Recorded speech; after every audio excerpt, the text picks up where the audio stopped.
Hello, everyone, and welcome to the Full Dive Gaming Podcast, bringing a weekly dive of all the news, discussion, and condensed nerd talk you need for virtual reality gaming every Friday. I'm Rick McAfee, producer and editor of this podcast. I'm Jay Bratt, a virtual reality YouTuber. I'm Adam Charlton, a VR software developer who is back after a brief hiatus. Yay! Yay. I'm Destiny Wheeler, entrepreneur and VR enthusiast. And we are all sitting here in VR interacting. So it begins. Am I messing up? Interacting as if we were really together. What? It'll be both of us today. Yeah. We're sitting together. We're actually in VR. We're talking together. It's really cool, and we record it all. It's all on YouTube. Go check that out if you want to see us and our lovely VR avatars. Jay just got a new avatar. I sure did. I am looking good. My wife thankfully helped me because I don't really know what I look like, but it's still gonna be there'll still be a little tweaking. So you'll see a few minor changes, but this is somewhat close. Somewhat close to me. Yeah, I think so. And Destiny will be all things going well. We'll have a new avatar by next podcast. We were expecting it like today or tomorrow, but unfortunately, it just didn't quite get here in time. It'll be worth it. Do you hear me, Wisney? Do you listen to this podcast? Tell him we'll give him a shout out. Yeah, he's done some pretty great work. All right. So, guys, we run this podcast in 3 sections, if you haven't listened to it before. First will be a game. Well, okay. This is no longer quite true. First, we do a Q&A section. And then we do, but that's like really short. We try to keep it short. Then we do a VR gaming news section. Then we talk about our experiences playing some of the recent games. This has been a really busy week for us. I don't know if anyone here really managed to play anything new necessarily, but it's been a fairly dry week in terms of VR games, so that's okay. And lastly, we'll be having a discussion section. This week we'll be talking. Shut up. This week we'll be talking about VR representation in pop culture. So, like, how is it represented? What do the masses think of VR these days? Last week, we talked about whether you should buy the Valve Index or the HP Reverb G2. Listen to last week's podcast to hear all about it. So, question and answers, the section, you guys know, you reach out to us on Discord, leave comments in the videos. That's where we pull these questions from. The problem is, a lot of you have the same question. What are the recommended PC specs? What should I get as far as a PC? So we're just going to make it simple on us and harder on you. You got to do your research, because I could give you a recipe for a PC and it would work right now, but things change constantly. I mean, for instance, the Rift's lowest spec was like a 1060 when it launched, and then they changed it to a 1050 Ti, and then Half-Life Alyx came out and they said you need like a 1060 Ti. So depending on what game and what headset you want to run, you may need to look into specs. Just for a brief, easy one, what I run, I have an i7 8700 with an RTX 2070 and 32 gigs of RAM. And I will tell you, the thing I like about my setup is I can put any game on. I don't have to turn the super sampling up or down. I don't have to mess with settings. Everything runs like butter. So that's why I go for a little bit of overkill. I recommend that if you can afford it with a PC, but not everyone can. So do your research. Yeah, like I'm running a little more budget. I'm running a 1060 and only 16 gigs of RAM. But I've yet to encounter a VR game that really made my PC like chug. The Half-Life Alyx was the only game that like had like some problems, but I could count it on one hand.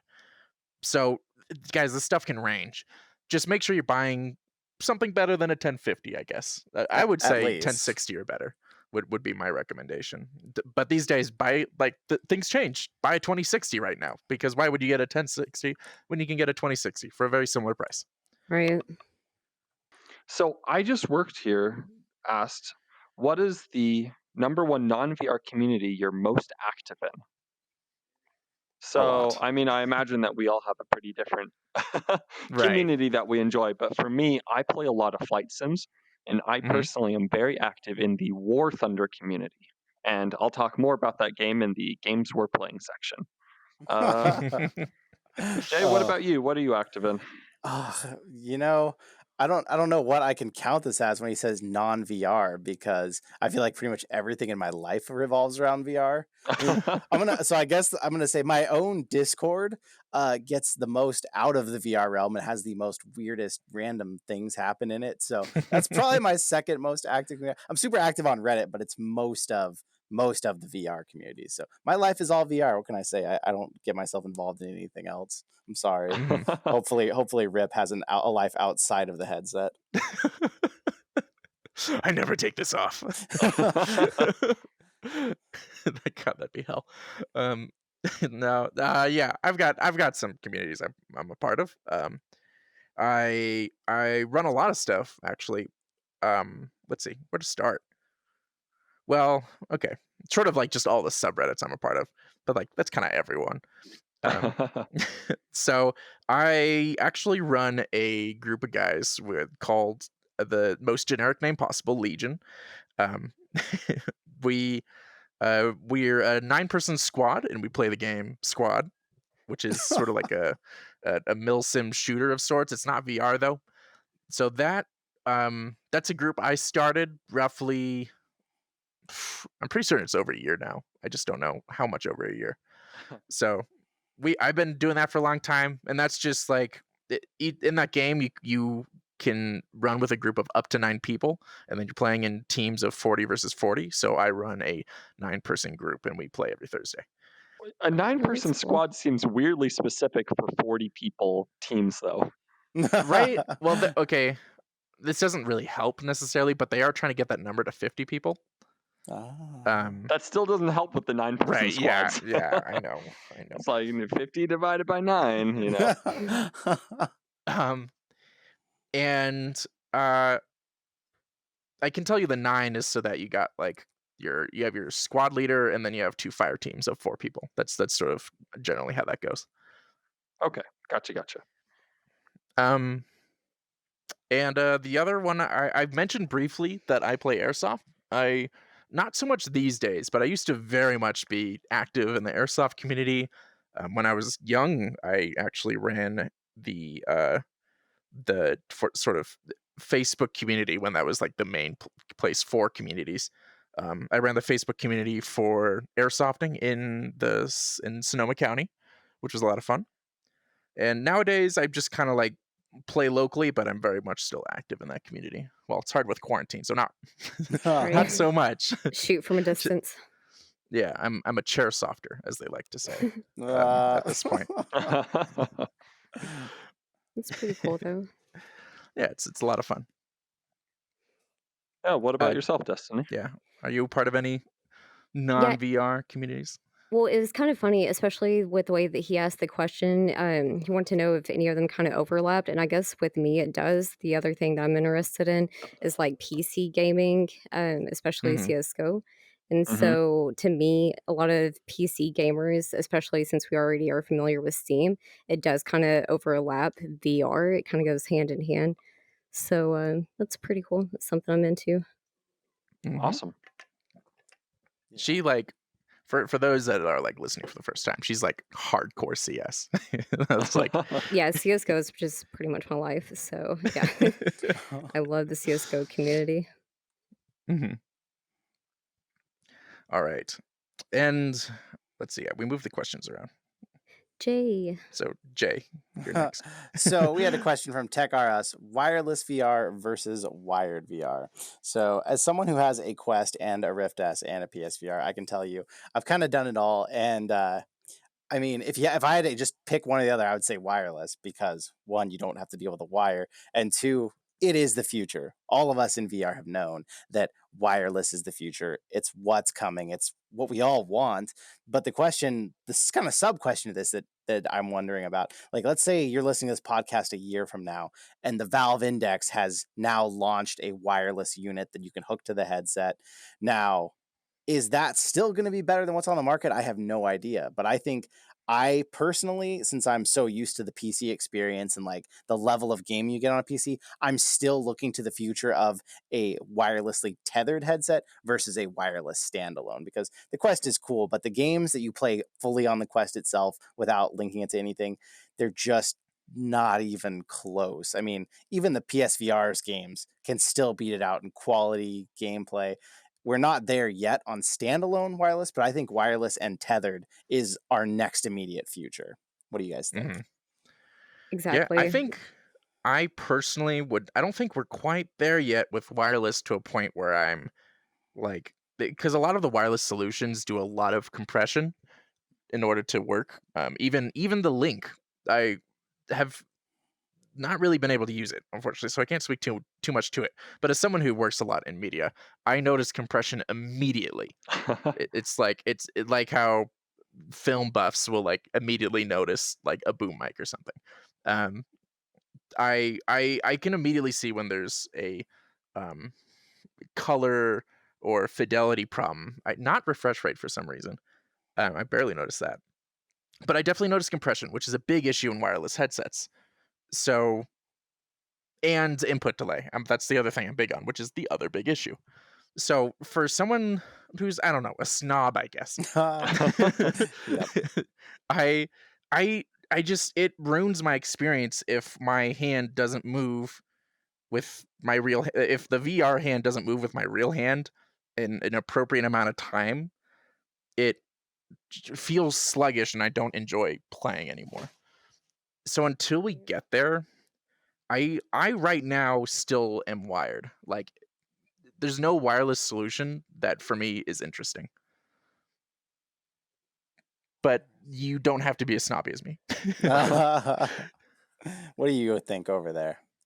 I still think to get into VR, the Quest, like going wireless, is very simple, easy startup. But then once you're more experienced, that's why I started out with the Quest. But then now I would like an Index. I feel like that's a little bit more, I guess it is elitist, but it is that next step. Because, I mean, you're basically going with an easy setup versus the specs, which is what you're going to get from a PC ran headset. So there's definitely pros and cons to both. But I do enjoy my wireless one. It's funny when I do play with the Link now, it almost bugs me. Like I'm glad that it's opened up the doors so I get to play all these other games that weren't an option before. But I don't know, I'm just not quite used to the wire yet. You've been spoiled. Yes, yeah, Mhm. yeah. Kind of Mhm. wish Yeah. it wasn't there. I mean, there's Mhm. no like good thing about a wire. Like once we get to the point where wireless catches up with what wired can do, why would you ever want a wire? Right, There's no reason. exactly. Yeah, so wireless is the future. It's just not we're not quite to the future yet. It is my personal opinion. Yeah, because there's definitely a trade-off. You get convenience or you get, you know, graphics and fidelity. And there's that trade-off there. And some people are doing it well. Like the HTC 5 does have that wireless adapter. It costs you $600 to get that adapter and it has a 3-hour battery life. But it does exist. We're kind of starting to get closer to merging it, but we're not quite there yet. You hit it right there, though. Batteries. That was one thing we didn't say. Yeah. Batteries are also a big problem with wireless VR. I'll touch on it more in the gaming section, but like, there's nothing worse than when you're really into something with someone on a Quest and their battery dies right in the moment. Oh, yeah. So that's the other thing about a wire. That would be the only thing that why would you want a wire? Well, you never have to worry about the battery That's dying. true. So That then is they true. just solve it with replaceable batteries that you can charge. Like if you just had like a section you could like replace on a Quest, for example, like a camera would. Yeah. They do That'd be have better. batteries that you can put on the back, and they kind of double as like a counterweight and a battery extension, but I don't really True. know anybody who's tried that I or have one used on one. order to play with, but the thing that I Ooh, want, like, if they do this, this is totally weird. I was like, what are you talking about? I want like 3 batteries built into my headset that are all swappable and don't rely on each other. Because I want it when it gets down to 20%, I can pull 2 batteries, keep the headset running the whole time, and swap them out or something. There's nothing yeah. worse than like, oh guys, hang on, I gotta turn my headset off for a second and swap the batteries. Like, make it hot swappable to where your game won't die if you have to swap your batteries. Mhm. That would be amazing. So you want like battery redundancy? Exactly. I want like pull the 2 that are dead, swap those ones still running, like somehow That make it so I is don't have to shut it off. that is expensive. Right. As someone who sees that a lot in the film world, if it translates at all, that expensive. I believe it, but I think it's worth it. I'm in. Hardware developers. Make this happen. Mhm. Yeah. I would definitely accept just the ability to replace. A lot of the big issue is like when your headset stops working or like the battery officially dies in a controller. A lot of the times the game will just close itself, which is half the problem. It'd be Or your nice hand if floats away. yeah, it'd be nice if it just kind of saved your spot so that your game didn't close, you didn't drop out of whatever lobby you're in. Like that's a Mhm. software thing. We can get there a little sooner, I think. Oh, I'm All sorry. right. This is taking longer. I guess there's one more major point I have to say. If you're gonna make a system with rechargeable batteries, make them freaking work to where it actually tells you what percentage they are at. In Windows mixed reality headsets, in Oculus, it tells me my battery's at 100%, 100%, 100%. Hey, your battery Yep. just died. Make it Yeah. work with rechargeable batteries. It drives me crazy. Yeah, definitely. It's like for me it's 100% and then it's like down to 20 for like 20 minutes.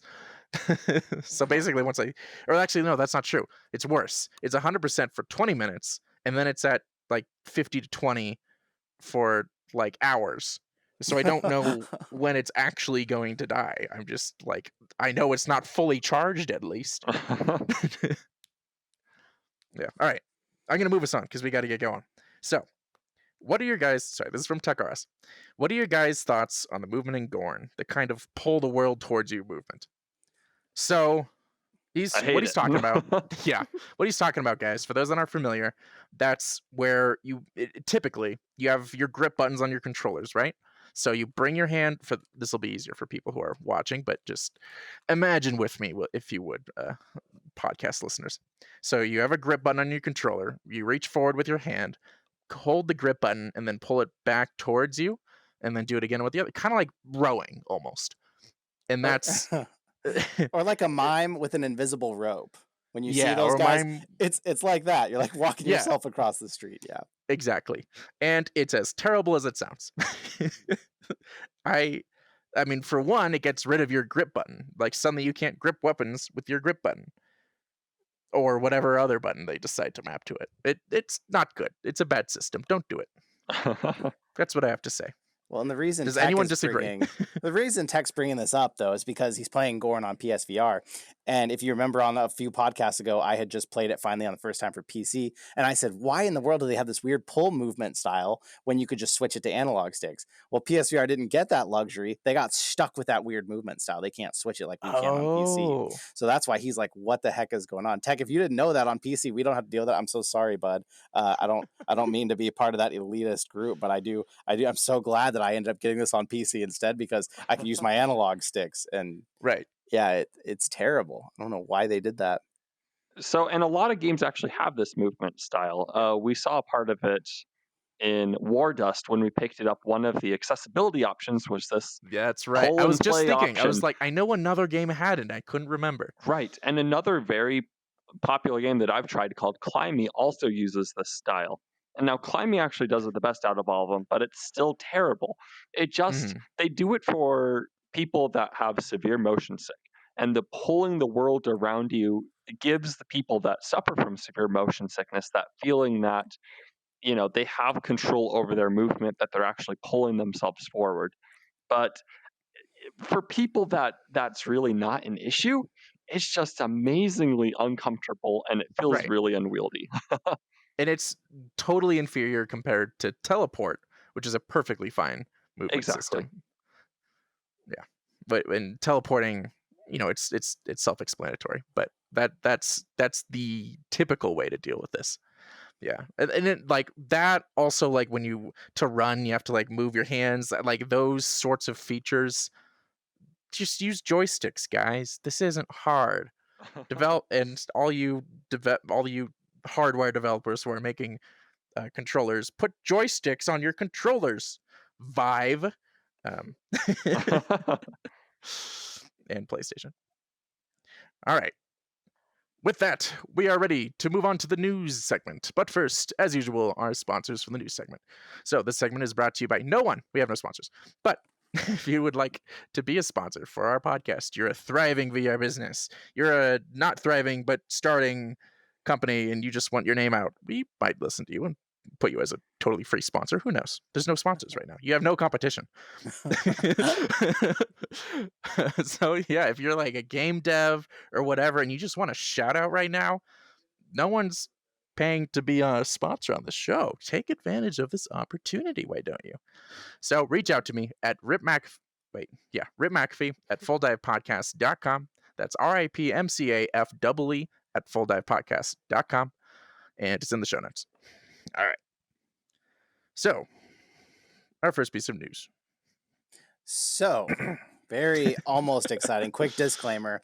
This is not 100% validated news, but this comes from a very reliable source. So, the news is Resident Evil 8 is going to have VR mode, and it's on PSVR only. So that last part is the most speculated part. It may not be a PSVR exclusive, but basically the two companies that made Resident Evil 7 and made it in VR have now been seen teaming up again.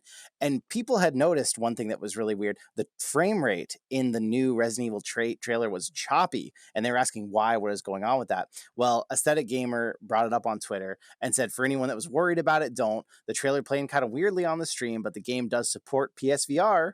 From what I hear, so they will be aiming for that stable 60 frames per second. And this is the same news source that even told us back a while back that a Resident Evil 8 was coming, and then it was coming from first-person perspective back before this trailer dropped or anything. So that's why it seems like it's accurate. We're inclined to believe it, considering that this is the source. So fans don't need to worry about the potential performance issues when it launches sometime next year, though it remains to be seen if it's going to actually feature compatibility with the current PSVR, PSVR 2, or if it really is a PSVR exclusive. We don't know all that yet. It better not be. I know, right? Yeah, that's the one game that I'm pretty jealous about. I wish the Quest had it. Yeah, I'm okay with, that game staying pretty far away from me. Not everyone can handle it. Am I the only one here supporting cross business? Am I the only one here who's had a chance to play it because of that? Because it is a PSVR exclusive? Yeah, I've only seen Resident the trailers Evil for it. 7? Yeah. That was one of the few games I had on the PlayStation VR when I had it for that month or two, because that was like what came out with the PlayStation VR. At least very close to its release date. So I did play it. Okay, so at least you kind of know. So for those of you out there who haven't gotten to play it, it was VR, yes, but there was no motion controls. You literally had the DualShock in your hands playing it like that, but you could look around and aim with your head. So it wasn't like fully VR. It was in VR, but it wasn't like, oh, you can move your hands, you can aim your gun. Like, you're holding a DualShock. The one really cool thing about that, though, was the fact that since PSVR doesn't have 360 tracking, since you only had to hold your DualShock, you could play at 360 if you wanted holding the DualShock and still turn completely around. So that freed up one aspect, but took away others. So it was a great game. Very frightening, very intense. I still haven't finished it yet. You have to take a break from it because it gets pretty scary. Yeah. Resident Evil 8 looks like it's going to be worse, and if it's on the PS5, it's going to be way more realistic. And I am scared, but it better be in VR. It's got to be at this point. And when he says DualShock, he means controller for all those people that aren't so fancy. That is the name of the controller on the PS4. Yeah. It's got to be shared. It's got to go on to PC. It's got to go to their headsets because they can't keep doing this. I understand exclusives and the monetary value, but VR needs to be across the board because we can't keep fracturing this community as it's trying to grow. Everyone It's needs to small be able enough to as it experience is. Yeah. Right? Yeah. Iron Man VR. We're talking to you as well, Marvel. I want to play that game. I'm excited about it. It's coming out after my birthday. Yeah, this looks really fun. I want to play it. Let me play it, guys. Whoever makes that. Who is it? Konami? No, I forget. Capcom? I'm not big on always following which developer does it. I just follow the games. I go where the games are. I should know this. All right. Moving on. So, what is it? Rip 5 for the presenter? I did not do that. That was you. Rip 5. What's the new news to tell us? It's like the John 5. Yeah. Yeah. So, guys, last week we talked about the Catwalk C. Was that right? Yep. Was it the Catwalk C? Yeah. Week before. Week before, 2 weeks. Oh yeah, 2 weeks ago we talked about the Catwalk C launching on Kickstarter. It was for $700 or so. to be part of this Kickstarter, and they wanted a consumer-friendly VR treadmill. Well, news is out. They not only got their goal, they did it in like 3 minutes. They got their goal immediately, and reached, according to the text that is invisible but in front of me, they reached 1 million in 24 hours, which is Jeez. crazy and insane. Also really cool. I did not realize that many people had the money to blow on a like, I knew that obviously there has to be some interest in consumer treadmills, otherwise we'd have, I mean, there's already a small amount of businesses, but an even fewer amount of businesses trying to get into this. But wow, that's a lot of interest. Yeah. Yeah, that is pretty surprising. Yeah. So unfortunately, for those of you, the funding goal was 100,000, by the way. So the campaign has ended, right? Is that what you were saying? No, Yes. there's 39 days no, left it's in the just campaign. There's no just the early early bird bird thing. specials. They're all I gone. getcha. Yeah, you can't get in for cheap anymore. Right. Yeah. So it was, if we're remembering correctly, it was, I think, $700 initially. Now it's 1,000 or $9.99 as they put it. But let's be real here. Which is, we talked about this last time. That's like, it's at $1,000. I'd say it's definitely, even though that's only a $300 difference. Bringing it out of like the $700 and up to $1,000 for me really makes it feel like it went from consumer friendly to a little bit closer to enthusiast. Yeah. Personally. Yeah, or business level. Or business. Yeah. So I was thinking like the arenas or arcades. Yeah. So that I thought it was just gonna stick at the $700 level. I don't think I can really call this so much as just a consumer friendly. I mean, yeah, it's affordable to some people that really have the money to blow once you get your really fancy PC and your really fancy headset and you've got your really fancy treadmill. And I mean, people have spent this kind of money. Like flight sims and racing sims are notorious for people dropping tens of thousands of dollars on their don't you judge my setup. flight sims. Hey, I have some stuff too. But still, this is those people are enthusiasts. That's not casual, at least. But at 700, they were at least approaching casual, and it's a shame to see that it's raised its price. Yeah, anytime I hear anything that costs 1,000, it just makes me think you could get the index. Right. Yeah. It's like, I could get this treadmill or an index. The actual headset. Yeah. Well, I'm gonna guess. I'm gonna go on a limb here and guess the kind of people who have this or are buying this probably already have like a Pimax, which is, for those that don't know, like what the really high end, but sort of finicky according to reviews. Yeah, it's like 4K monitors just strapped to your face. Yeah, and they're kind of bulky and ridiculous looking, but those are like the high end headsets that are like a couple $1,000s or whatever. They make cheaper ones now, though. I just forget their pricing. I don't know. But yeah, I imagine people who want to buy $1,000 treadmill probably already have an index or something comparable. Yeah, I think so too. But is it the value of an index? And that's the question, right? Right. I mean, you can do a lot of things with $1,000. Yeah, a lot of things. All the beer I could buy. Like become a sponsor. Nice. Sponsor us, buy us one of these. We will tell you exactly how it works. We'll give you a full in-depth review. Yeah, we should look into that. Yeah, you could be a patron. You could be a patron for this podcast for life. Yeah, pretty much. Lifetime membership. I gotta say, the $1,000, like the 700, with how well built this thing looked and how freeing it was, I was thinking about it. I was like, you know what, this would be really cool. Now that it's 1,000, I'm back to like, okay, the Omni, like the Omni is within reach. $1,000 for this, that's just not like. that's a Right. tough swallow, even for someone like me who completely all my work is in VR, all my content, everything I do has to do with VR. $1,000 is not an easy pill to swallow. It's why I still haven't bought an Index. Like when there's other things that like a Rift S that works almost as well, the Omni that works almost as well. I can't do it. So for those of you out there who can, I would love to hear what you think of it when you finally get yours. But I won't be getting to try one out anytime soon. Yeah. Yeah, if you're watching this on YouTube or listening on Spotify or wherever you're listening to this, join the Discord community. Let us know what you think. If you are one of these lucky few that got it for $700, or one of the people with money to blow and got the $1,000. Yeah, I don't know anybody that personally owns one in their home. Yeah, I don't know. Yeah, I don't know I don't even know a single Mm-mm. VR user personally that has a VR treadmill. No, not even the VR arcades around me have them. I have yet to Yeah. ever see one in the wild anywhere. Yeah, I've never tried one. I think in Austin, there must be like a big arcade that does it because there's a group that does like the competitions and stuff. They do it competitively and they follow me. And I noticed that that's what they're using. They're strapped Oh. in and they're using a treadmill. Yeah, So well, I mean, actually, someone's I think buying they're them. playing Echo You know. Arena. Yeah, Well, exactly. Like the big we now places. know at least 1,000 people own this, according to these numbers. That's so Which crazy.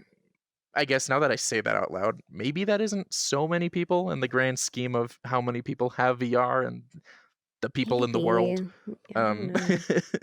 But still, Yeah, it still that's seems just sketchy. one treadmill. Yeah. All right. All right, Okay. Destiny, what do you got for us Destiny. next? So, today Oculus Go is being discontinued. Facebook and Oculus announced today that it will discontinue its Oculus Go VR headset to allow the company more room to work on the next chapter in VR. Oculus will continue to maintain the system software with bug fixes and security patches through 2022. However, it also says it won't be adding or updating apps and games after December 4th, 2020. So honestly, I kind of saw this coming. Like, I don't Yeah. even really hear anybody talk about the Go anymore. I know it's used in business. I know that. Like, there's definitely a lot of businesses that picked the Oculus Go up, hoping for that like cheap way to get into VR. Yeah, Yeah, as I we've Probably. guess since the as shutdown. we've seen that it's got the 3 degrees of freedom controller. So if you don't know what that is, you can move your hand far from you, close to you. It doesn't make a difference. It's basically a pointer. Up, down, left, right is all it does with your controller. So I mean, we've seen the Gear VR that had one die. We've seen the Google headset that had one, the Daydream, die. I think this is the natural evolution. The one thing, and if you're a kid out there, close your ears for just 1 second. The one thing that everybody on Reddit says the Go was only good for, honestly, for them, was porn at home. it's a big part of the VR industry. It's one that none of us talk about because we're all ashamed, but it's the truth. That's why everyone had one, because they didn't want their kid to be playing on their Quest and find something. So That's great. will there be a new specific Smart. headset for that market? I don't know, but yeah, there's not really anything else outside of that people were excited about the Go for anymore. So it's natural that it died, but there will be some people looking for a new option that can Or looking for one satisfy on what they eBay. need. Yeah, without anyone messing with it. That's funny. What I'm kind of bummed about with this piece of news, they say they're going to be patching it through the end of 2020. That's at this point a year and a half for a piece of hardware that if I don't know, when I own a piece of hardware and I hear that it's going to stop receiving support, I tend to like a little bit longer than that. In terms of knowing that it's going to keep getting like fixes at least. That's not a lot of time for a piece of hardware that's being discontinued, especially by a big company like Facebook. They can afford to make that last a little longer. It's not like nobody owns the Oculus Go. I Well, don't know. here's the thing. By 2022, like, look at how far we've come in VR in even 2 years. By 2022, like, the Go would have been so obsolete anyway that no one really would have been using it because VR is just progressing really, really quickly. Yeah, it So, is. I mean, like, supporting it to 2022, honestly, I feel is kind of generous. Really? All right. I guess I know that a lot of businesses bought these headsets. Because that's like, it was a very cheap headset, and it worked with enough like web development and like stuff like that a lot of people use this just like to test with, to I don't know, watch things. A lot of people use the Oculus Go in sort of not arcades, but like quote VR experiences. There was a piece of news that I decided to omit, but now I'm going to sort of introduce it. Ubisoft does just announced a new VR experience that they're working on, and they've had several of those. And these are like live events. You can't like download them. You have to go to them. But I know that the Oculus Go is used for these kinds of things. So it is a little surprising to me that it's totally being dropped. I was expecting it to be discontinued in terms of manufacturing, but to drop it all together like this, I think people still use it. I truly Really? believe it. Yeah, I guess I it's think so. like when I play, which there is very few games that are crossplay anyways, especially with the Go. But like I think it is Big Screen, the Big Screen app.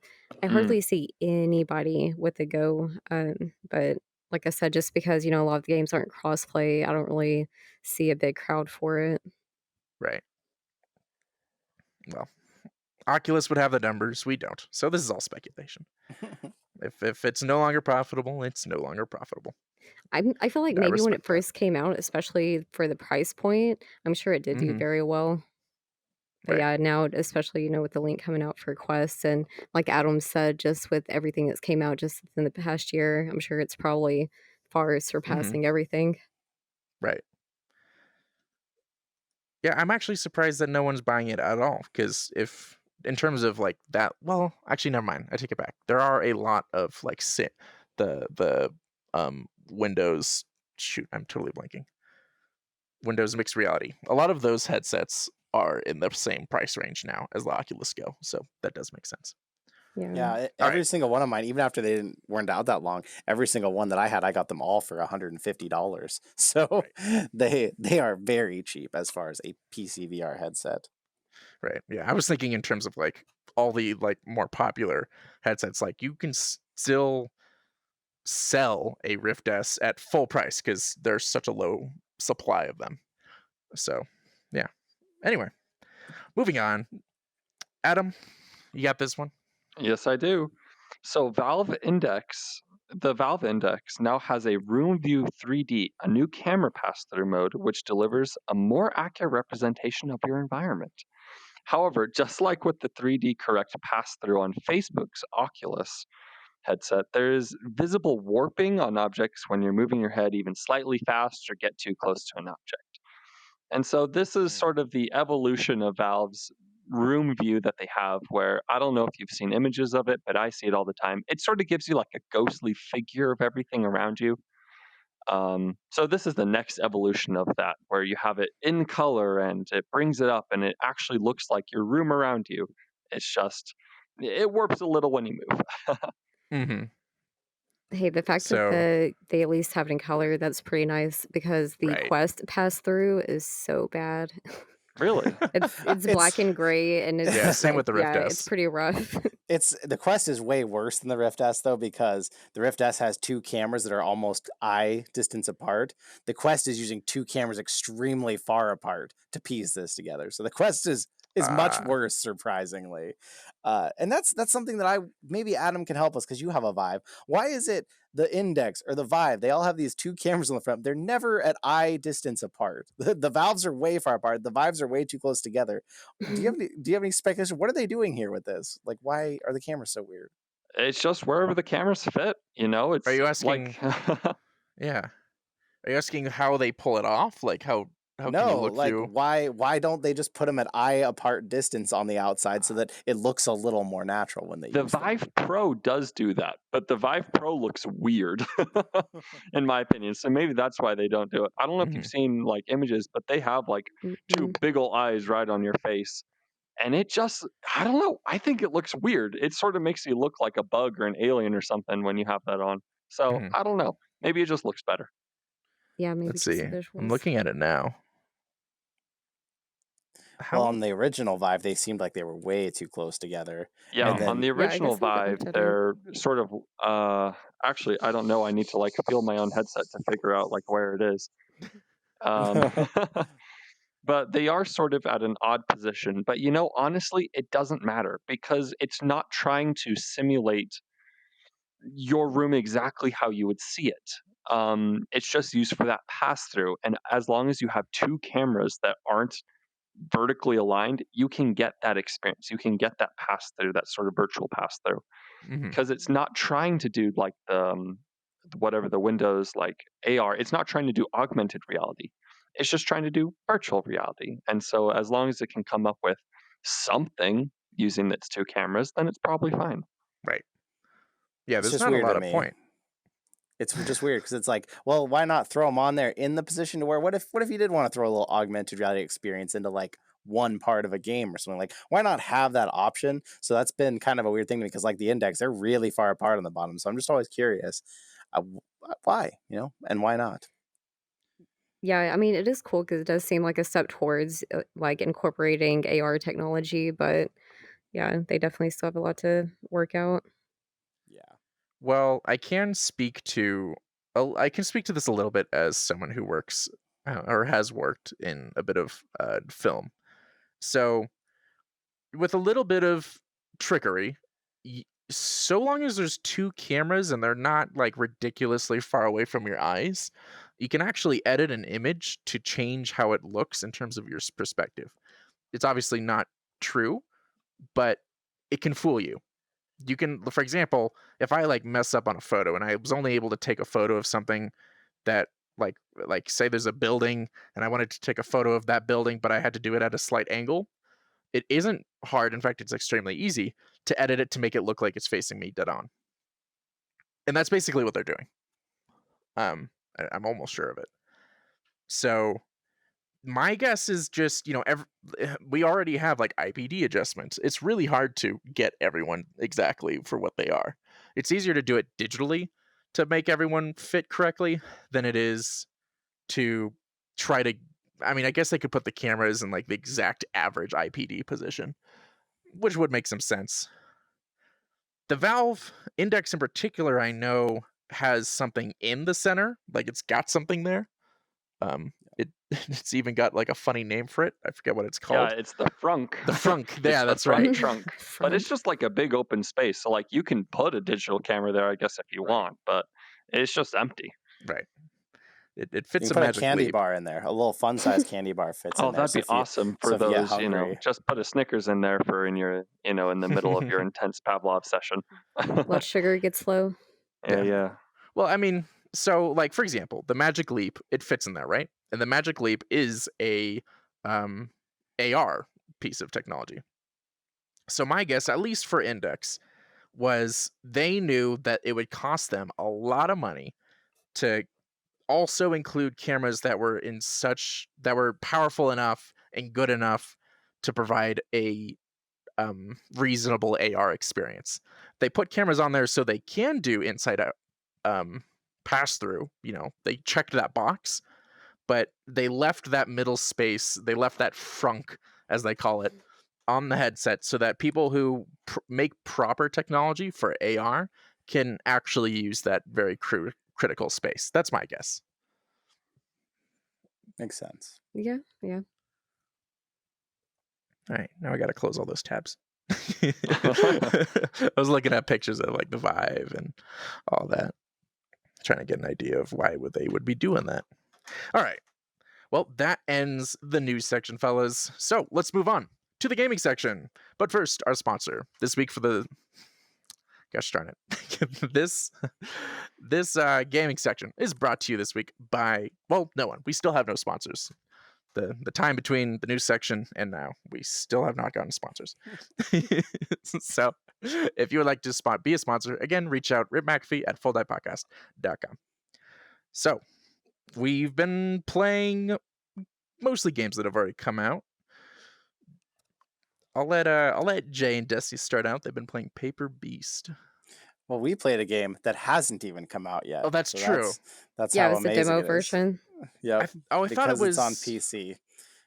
We thought it talked was a about this a demo. bit last week. This is a demo, but the game isn't out until this summer. This is a teaser demo.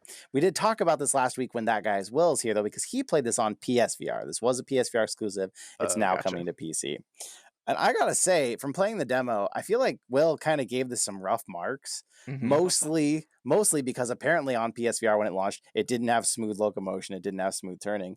Well, first thing in the demo and calibration, it gives you the options to switch it to smooth locomotion and smooth turning. Ooh, nice. Yeah, it does. So with those two things out of the way, and then his other bad mark he gave it was that it was like $25 for only a few hours. Well, the demo was free and it was only a few minutes. So that it pretty much took away all the negatives, and I got in, and I gotta say, for me, the art style was gorgeous. I love a VR game that can take a really minimalist art style and envelop you in a game so well that you forget that it doesn't look real.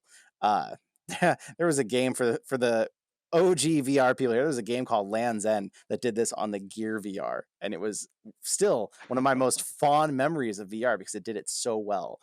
I absolutely love this demo. I'm actually kind of excited for the game, depending on the price. So I won't give it all away. Destiny, I want to hear what you thought before we get too heavy into this. So you played the demo too. Yes. Okay. So what I want to know is how long did it take you to get past the beginning? Like when you kind of land in that box of curtains and there's like a stereo playing. I had Yep. no idea. Like there was no tutorial, or at least not that I saw. Like there was nothing. So basically, like I said, you kind of land in this little like square area with these orange curtains around you. And you just don't know what to do. Like I heard the music playing, but nothing was happening for like 5 minutes. So I just kept clicking and like trying to figure out crap. And then finally I was the like one panel of the curtain would fly off. And I was like, oh, so you have to like kind of bust out of it yourself. And Is it so a puzzle that game? part, the intro, is it a what? Is it a puzzle game? It No, see, I is. don't understand it at all. That is my It problem with it. it is the Like, ultimate puzzle game in that it gives you nothing. You have yes, to it made fully figure out no what's happening. sense. It was Yeah. so Well, trippy. And then, like, even going throughout the demo, I still found myself, like, not understanding what to do. And So then, do you remember when that one part when one of the paper looking origami animals is kind of like attacking another? It was yep. so weird because I felt responsible and I didn't know what to do there either. And this poor animal was just like dying in front of you. And so I don't know, like I'll give it props for being very original and different, but I don't think I'll probably be buying the full version. I totally understand why you feel that way. And it is not only is it a puzzle game, it is a intense puzzle game because it doesn't tell you, it doesn't walk you through it, it doesn't hold your Nothing. hand. You literally have to interpret everything as it's happening. So I think that some people would get very different experiences of what they thought the game was about. You just see something happening and you have to basically figure out, what does this mean? Why does this happen? There's no talking, there's no words, it's just actions playing out in front of you. So like basically you start off in the beginning, like she said, you're in like this shed. It kind of reminds you of Journey, if anybody's played that game, kind of the aesthetic of that. And there's all these curtains around you. Well, if you start to play with the curtains, you realize they can move and you can kind of pull them down. So you pull all these curtains down around you and you find out you're inside of one of these big paper beasts. You're in between all of its legs and it starts to run off. And I liked the game because it was really pretty, but it was also, you didn't know what was happening. So you didn't know if something was a threat. You didn't know if it was a friend. But all you can figure out is, Exactly. yeah, you can kind of use your cursor to interact with these creatures around you. You can pick them up, you can move them around. And then the first thing you kind of learn is your big paper beast comes back and looks down at you and there's a little crystal on its head. And once you grab that crystal, then you gain the ability to move. It sticks to your controller and you can now move. So then you walk through this area, you see these other animals and you kind of start to learn that they have power over the environment, or the objects do around, but you only have the power to move stuff around you and to walk. So then you get to the area where she was talking about and you start to see this one animal's being attacked. And for me, I just grabbed the other animals getting attacked and I threw him out of there. I was like, I don't want him to get hurt. So I got him Oh, away I from was what was threatening him. trying. And that's why I say I think this could be a very different experience for everyone who plays it, because you don't know what you're supposed to do. So you just either you let the game happen or you try to interact with it. So demo's free on Steam. So everyone out there, try it out. You know, if you've got a PC, why not? You have nothing to lose and see what you think of Yeah. it. It's very short though. I mean, after that part, there's a few little tiny puzzles. I won't give much of that away, but it's very short. Right after that, it ends. But I was intrigued and into the art style enough, into the animals movement with the paper style. It definitely got me interested in it. So the demo did its job there. Price is going to be the big question for me, though, if I'm going to continue, because I know from the PSVR deal it's 2.5 hours. Well, you better make it 20. You better make it, I feel like, less than 25 to really get me to want to actually pay for this game. Oh yeah, So for sure. So did you made it to the end, right, Destiny? Like you made it to like kind of the last part and it went to the end. I went a little bit further than that part, but honestly, like I said, it was just so frustrating, and I had the other new game that I had just bought that I was ready to kind of jump off. mhm. It was cool. so Not for everyone. now that you No, guys not for everyone. so now that you guys have played the demo, fantasy world, you in a fantasy world, I'm saying you play the demo, and right there you can buy the game, $25. Would you have done it? No. No, $20 maybe. no, 25. not No, even you're for killing maybe it there. 15, Okay. maybe 10 or 5, but not or Jeez. free. These poor Yeah, devs. like Well, the game was so unique. That's where it scored some extra points with me. And I like puzzle games. Not everyone's in a puzzle game. So it touched on something I like. The art style I thought was really beautiful, and it intrigued me enough that I said, okay, $20. I probably would have said, okay, let's find out what this is like. So I added it to my wish list for now. Will I buy it? Depends on that price. Mhm. or maybe I'm just still mad about that animal. See, I tried to throw mine, and I couldn't get him away from the guy that was attacking him. So I'm glad that you were able to save yours. But Yeah, that would be tough. Some people might not care. I'm an animal lover. I have a hard time seeing animals getting exactly, hurt. I was freaking out. But maybe it was just like a bad taste in my mouth after that. I was done with it. Yeah. So sad. Yeah, I imagine if you saw just animals fight and you couldn't do anything, I'd be pretty upset too. Be like, why am I playing this game? Yes, I was like, what do I do? Well, that sounds fun. That sounds like something I'd want to play. Yeah, Check out you the should at demo. least check it out. Yeah, it is worth doing that. Mm-hmm. And that's one last point I will give to the developers there too. To make me care about an animal that looks like it's made out of pieces of paper, you got something going right. Like most people will be like, this art style isn't right. This is all just pieces of paper. Like that makes it, they're kind of shaped like an animal. It doesn't look like an animal. It's pieces of paper, really. But yet it made me care about that animal. So they Yeah. tugged on some heartstrings. They did something to me. They gave me an emotional reaction. Well done, developers. That reminds me a lot of Journey. Like Journey when was you're gorgeous. playing Yeah. when you're playing in like the desert and you like those little like little dune gliding things start following you around, and you interact with them, and you like they become your friends sort of. Mhm. It's kind of what it reminds me of. This will give you a little taste of that. I definitely think you should hit the demo and let us know next week what you think, because I would I'll love to have hear to. it from someone else who liked Journey, what Right. they thought of it. Mhm. You know, you've been sitting over there shaking in your chair, Adam. I just know it's coming. So he's freaking been tell I'm us so already. excited. he's Just been get dead to it. quiet. He's just been War Thunder. daydreaming about being able to talk about this. Tell us about it. All right, we're opening the dam. I get to talk about War Thunder. Yes. So War Thunder is a military vehicles game. Wake up, Rip. Okay, he's talking. So Okay. I played Sorry. a lot with World War II planes, and it is fully VR compatible for the planes, and it works. I personally think that sim games like driving games and playing games work really well for sim, because you're in a seated position, fixed position, looking out of a cockpit. All the Mhm. controls are inside. Pretty good. I play a lot of I play too much War Thunder, probably. Whenever but I check VR is a Discord very and he's nice online, addition to it. it's War Say Thunder. again? Whenever I'm on Discord and it shows that you're online, like 50% of the time it says you're playing War Thunder. Yeah. Like I play a lot of War Thunder, and it is almost fun. Almost fun? Well, Almost. it's War Thunder is incredible. It is incredible in so many ways, but there are so many frustrating things about it.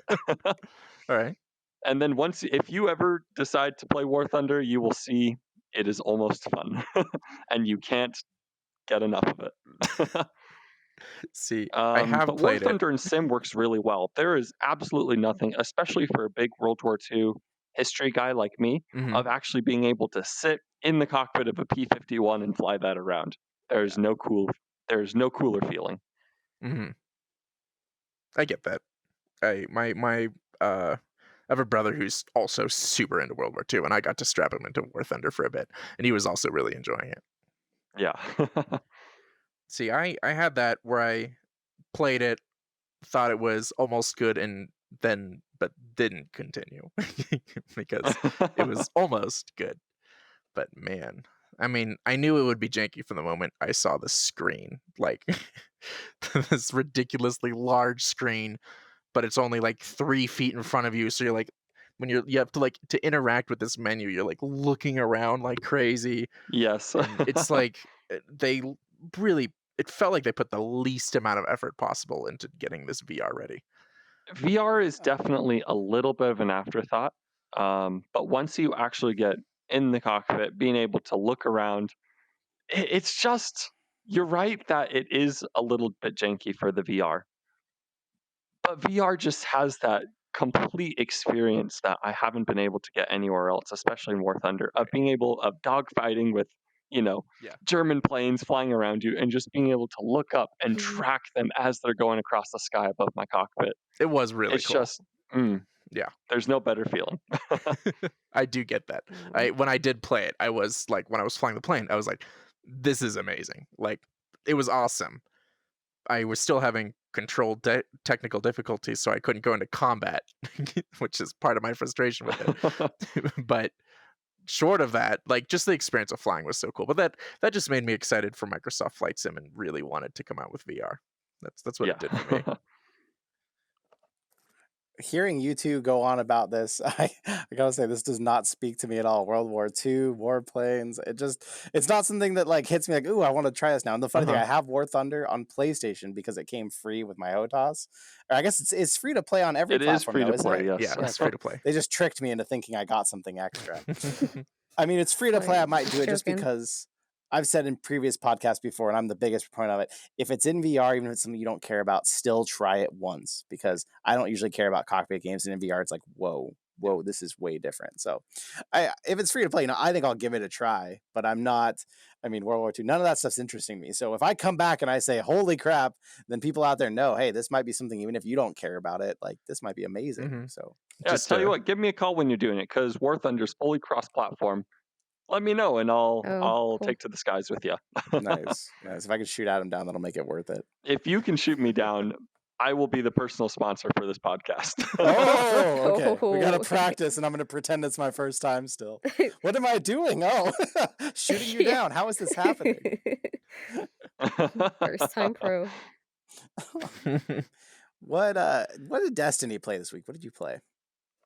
I actually played The Room VR: A Dark Matter. So I think it's available on other headsets, right? Have y'all heard of this game? Yeah.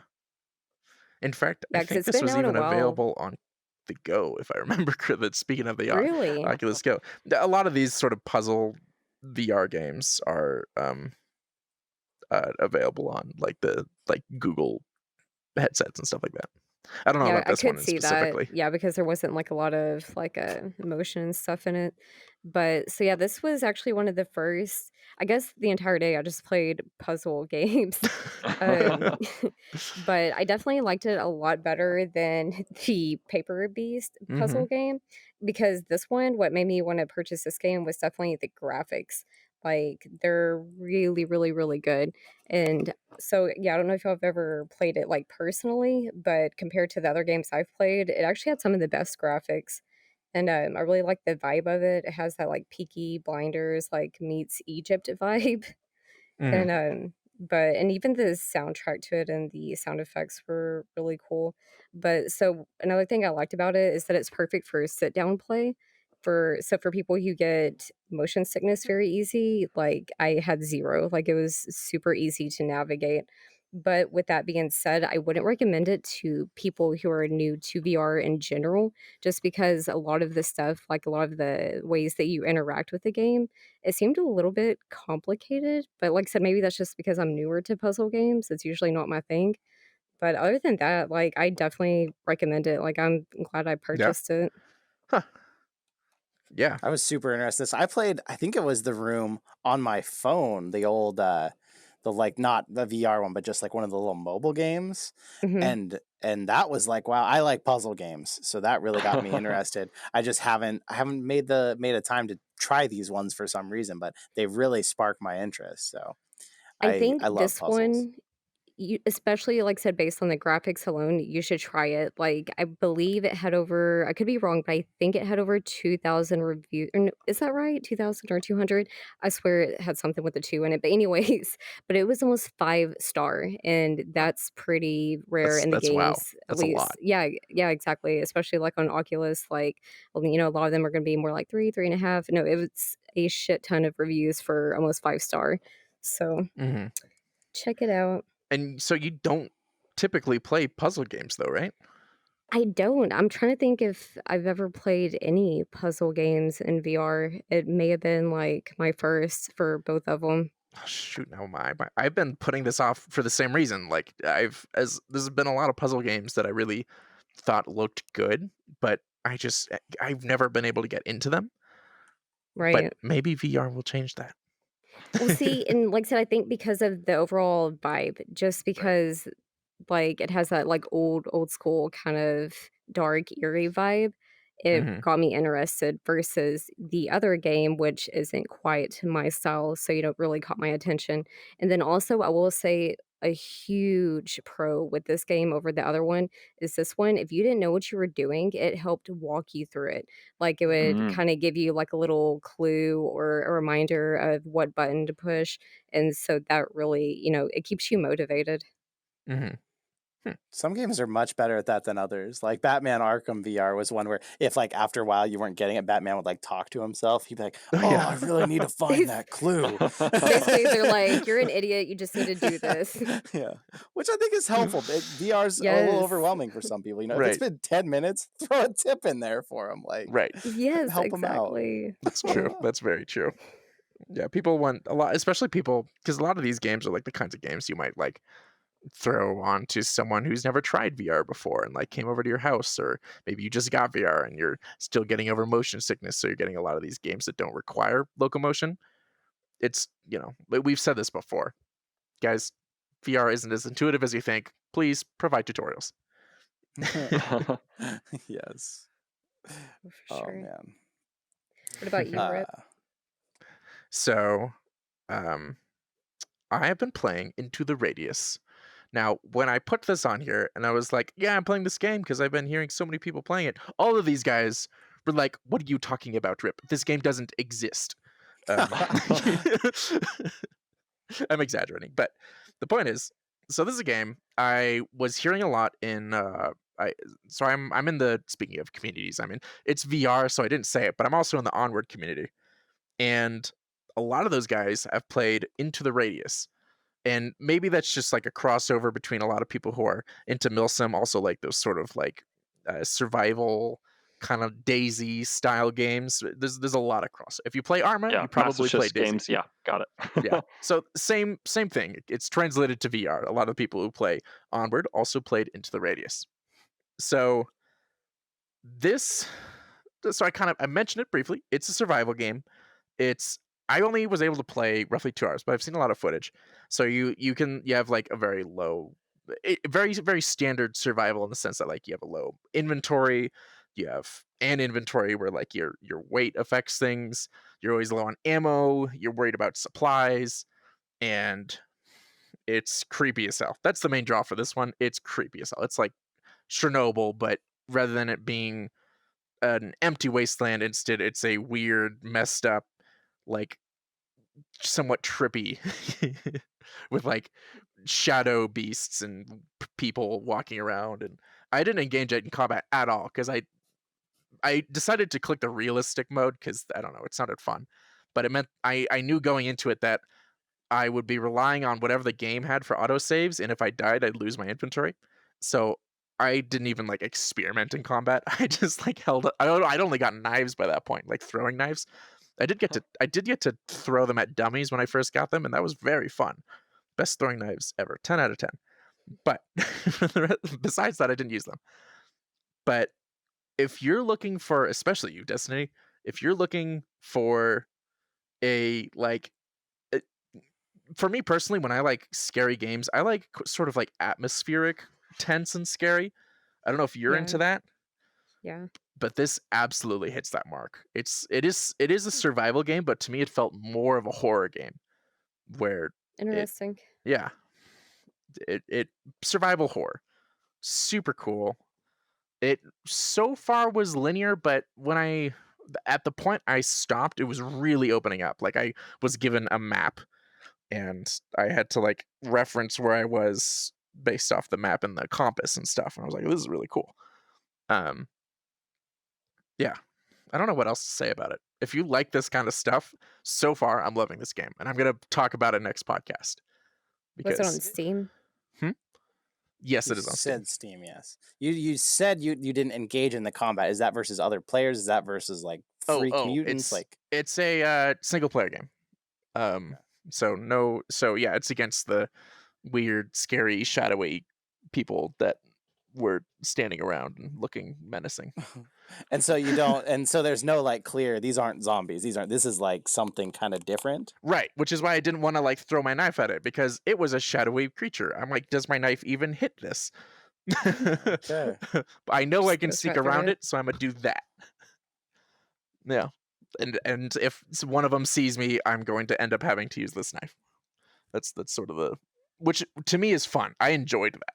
I enjoyed that sort Yeah. of Kind of like mystery. I'm in VR. Shoot, I want to play it like it's real. So that's what I think Yeah, I of probably course. would do in VR. I mean, real life. Right.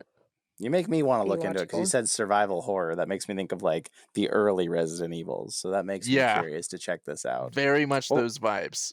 what's the Not Yeah, price? same. that is the tough part to swallow. Especially with how often you like your cheaper games. For me, from what I've heard of the length of the game and from what I know of the people who've played it, I think it's very reasonable. That said, it does cost an amount. I'm looking it up one moment. If he says Into $60, This is I'm gonna gonna be be like, bad. no, ouch. it's like 30 or something. It's Oh, like that's not bad. I 30 must is still in the realm of somewhat cheap, especially if it's a full game, but it is in early access right now, I think. right. So that's also something to consider. It's not necessarily done yet. Great. It's just telling me start without giving me a price. So Because you own the game. right. You'll have Well, to look it up yourself. I'm pretty certain it's yeah, around 30 or 35. that's not so bad. No. Yeah, I thought it was very reasonable. And it's a lot of fun. That's another thing that I actually just real quick that I forgot to mention. I don't know if y'all can check on your side since you don't own the game. I don't know if it did it because I own it through Oculus, but the game that I talked about, I think it was 29, but then and that was without the link. But then earlier when I was getting onto Steam, I noticed it said free.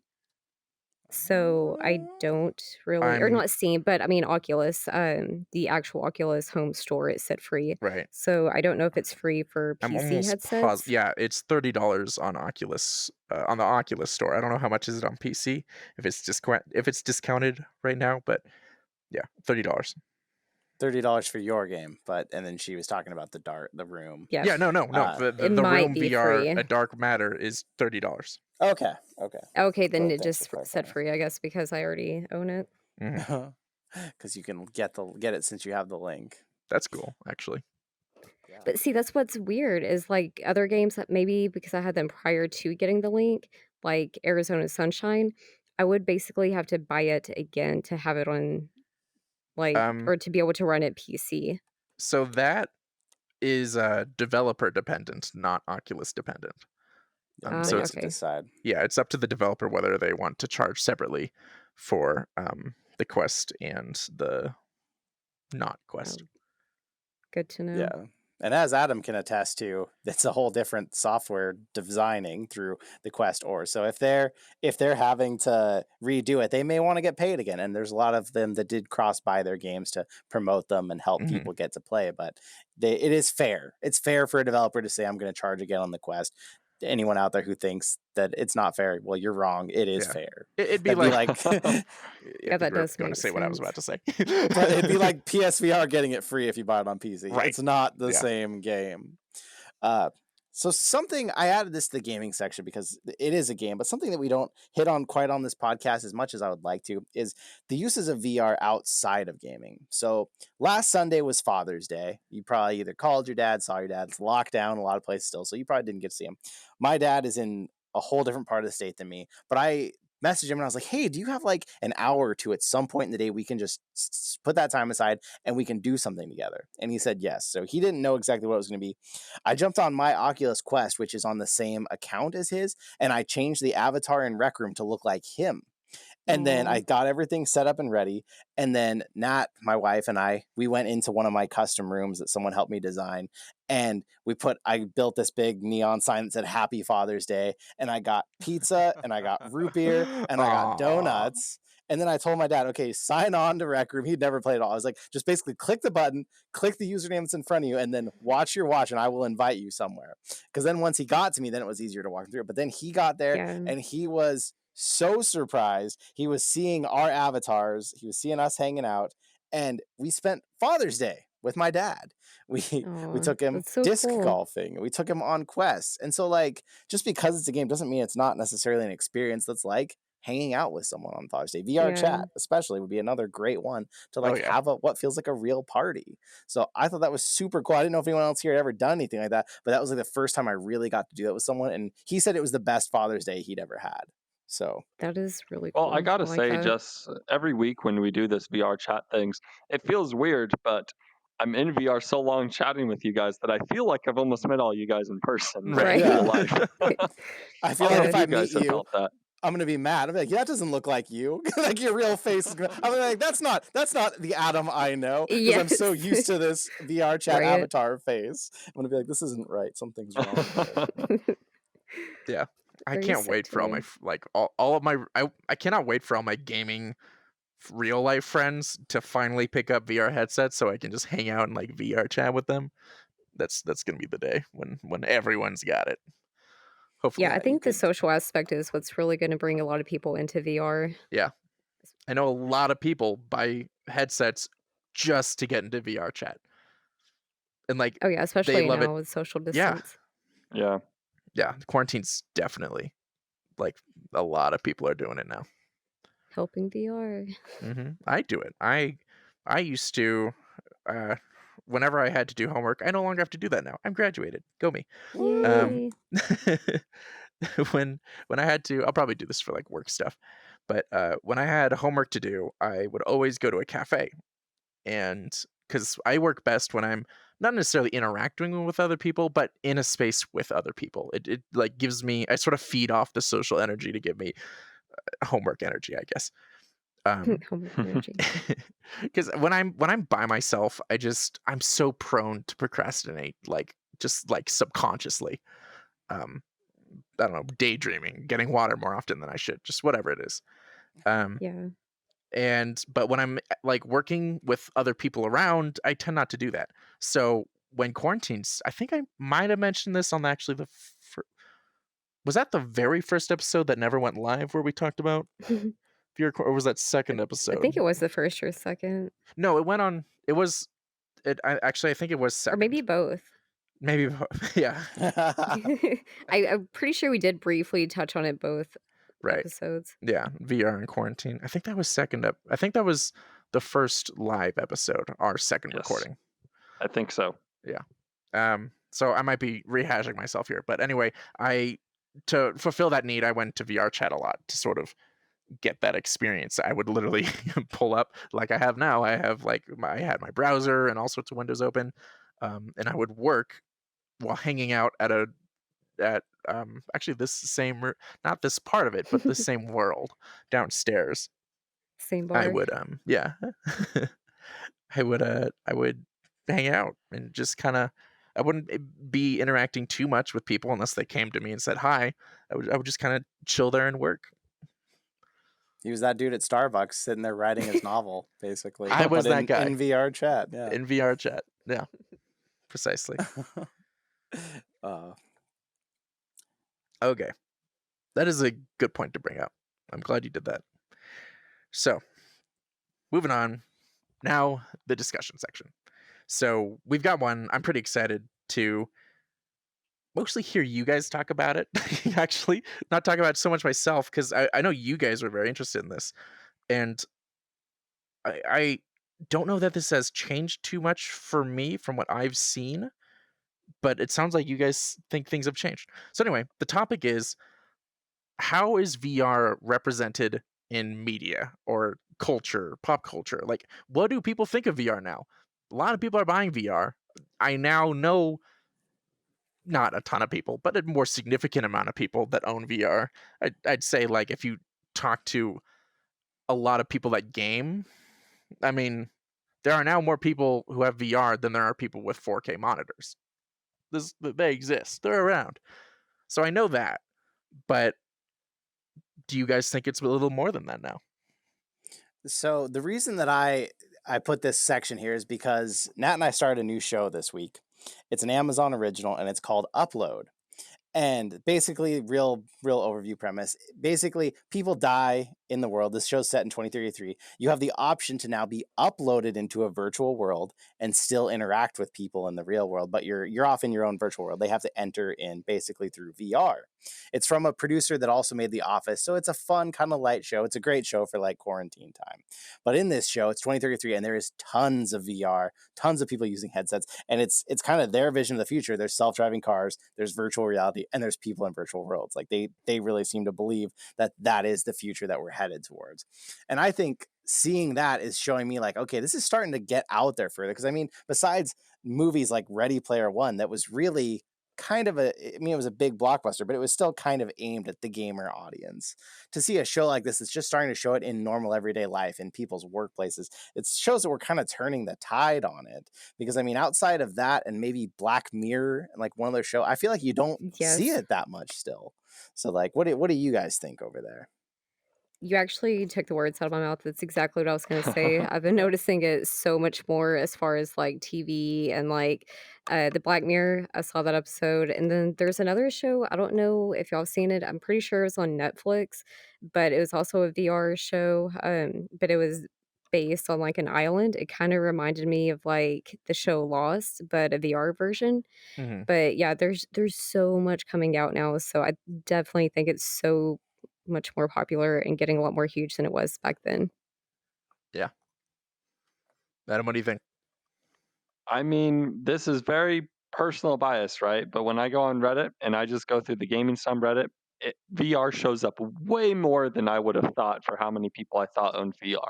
Hmm. So, I Right. mean, I feel like it's becoming more and more mainstream, and that can only mean good things for the industry. Right. And Yeah. that's where I always have a hard time with internet stuff because, like, those of you out there who don't know this about about it, I'm sure you do. Your phone tends to feed you what you're interested in. So, like, for most of us who search stuff about VR time, I see ads for VR on Instagram, where I'm sure most people don't. Like Reddit, Right. Reddit is a good one because Reddit shows what's got the upvotes. So that means the interest is there. People are looking at it. But I always question to myself, if I'm on Facebook and I see a VR ad, that doesn't mean VR is doing good. That means Facebook knows I'm into VR and is marketing to me. Right. They're listening. Even if it's someone posts that happens to have VR, it's still personalized on like Facebook and now even Instagram. So Exactly. Well, and I think that with these other people in pop culture, as they learn that they can, especially now with social distancing, that they can, like, incorporate their live shows through, like, virtual reality, it's just gonna get more and more popular, just like the Travis what is his name? Travis Scott? I was about to say Travis Street, I don't know why, but the Travis Scott show in, Fortnite. I mhm. mean, just imagine that experience in VR. Like, that's where, it's gonna go to Right. next. Yeah, that would be pretty cool. Like concerts in VR. That's just, I Well, mean, and it they kind of exists. It's not. are, yeah, like Oculus venues, Yeah. and so, I mean, yeah, like, it's definitely gonna, catch on. Hmm. Yeah, it's, VR is definitely entering mainstream. As more people own it, as more people show it to their friends, as more people buy it. Honestly, I think we would. I truly believe we would practically be there in terms of it being mainstream and really catching on if it weren't for the supply shortages right now that everyone's having due to quarantine. Uh, So the interest in VR is skyrocketed. There's huge lines. Adam and I are both on a order list for the Index, and right now even though they say 8+ weeks, according to people who've actually been waiting and receiving their headsets, it's closer to like 14. So Jeez. yeah, we're gonna be waiting a while to get a darn headset. And if these things were coming out and being and shipping as fast as people were willing to purchase it, these numbers would be huge. I think it'd be Yeah, crazy. it's true. And it's even before COVID. PSVR had shortages the whole first year it was out. People wanted it and were willing to pay, but have been burned repeatedly by it never being in stock anywhere they go and it not being made enough. So, like, once there actually is enough headsets out there for all the people that want them over the next year or two, we'll see massive surges. These companies are definitely underestimating what the interest is in VR. Understandably, perhaps, but they're clearly not. It's the supply and demand, guys. Come on. Yeah, it's definitely short. Yeah, definitely. I do worry. So you guys mentioned some shows like Upload and especially Black Mirror. While it's good, I suppose, to see it entering mainstream, I'm not certain that these shows are actually really painting the right pictures in my mind. You know, Hey. they're when these shows are kind of showing VR as this like kind of like it's kind of creepy to like think of, oh, everyone's constantly plugged in and like no one's ever gonna step outdoors anymore and the world's gonna become this desolate desert wasteland as no one cares about it. I don't think that's quite true, guys, the audience. I think that's the worry of there's two camps that are anti-VR. One are the gamers that just think VR is a niche and therefore will constantly say that on like YouTube comments or Reddit posts or whatever. And then there's people that aren't gamers, see VR and think that's creepy. Like why now the gamers are plugging themselves in. What are they doing? There's a bit of that stigmatism. And for me at least, and I'd like to think a lot of people share this, it's not like I'm playing it's not like I do my regular it's not like VR replaces everything. I still want to go outdoors just as much as I used to. VR replaces, if anything, regular gaming. If anything, this is better. I'm now, like we said, I'm now getting to interact with people in a way that feels really real. You know, this isn't just their voices anymore. I can't reach him. I can stroke Jay's lovely beard. Now there we go. I can point at things. I can make hand gestures. I can go around and go to these awesome worlds and do things with people in a way that's so different and incredible, really. There's a lot of great things happening here. It's not a real world replacement. Maybe it will be once we're truly plugged in and it's seamless and it doesn't make our heads sweaty and hot. But maybe that's it. But right now it's, it's a really cool, exciting thing. And it gets us moving. We're standing and playing games. It used to be we're just sitting and playing games. Hopefully I will start to have better posture with all this. That's a hope. Yes.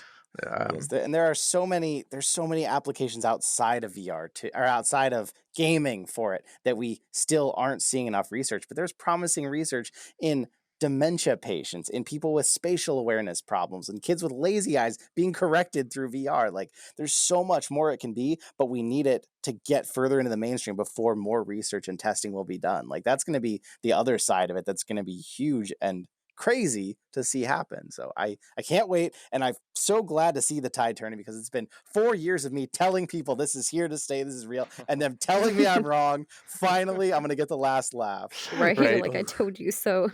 Yeah, telling you for years. Yeah, it's not a niche, guys. It isn't. I swear. It's real. All right. Well, with that, I think we're going to wrap up this podcast. We had some technical difficulties in the middle, so yet again, I do not know where we're at in the podcast. Like, only one podcast have I been successful in keeping like a good eye on the clock, which is up there. That's why I'm pointing. So, guys, thanks for listening. I'm gonna try and be better about like the call outs. So, we have a Discord. Join that. we've got really cool stuff happening there. We have our Q&A questions. We have discussions. You can talk to us. If you post in Q&A questions, we will wait till the podcast. And if you just ask a question in general chat, we'll just respond right there and then. It's really cool. And we've got the YouTube channel again. If you're listening, we've got the YouTube channel. If you're on the YouTube channel, you can listen to us. We post on Friday. Everything goes live. Well, not everything. The podcast goes live on like Spotify and all that. And then the first video comes out. Then the rest of the videos come out over the course of the following week, with the full video podcast releasing Thursday afternoon, night-ish. And then Friday, the cycle begins again. The cycle of the podcast. So check that out. Check out all those places. Also, we've got a Patreon. For $5 a month, you can become as we gave it the cheesy title, Avid Diver. And we've got some cool benefits over there. Big one being that you get the podcast early. We're recording this, and then I'm going to edit it, and then the moment it's edited, it's going on Patreon. And you could have that. You could have it right now, as I'm speaking. Well, not as I'm speaking. In an hour-ish. So check that out. Besides that, thanks for listening. Thanks for tuning in, guys, and we'll see you on the next one. Bye. Bye. Come on, guys. A little more excitement. Sit up, Dusty. Come on. Bye. I'll see y'all later. Next week with my new avatar. All right, listeners, just kind of like choose a medium between the two like outros you got, and that's what we were going for.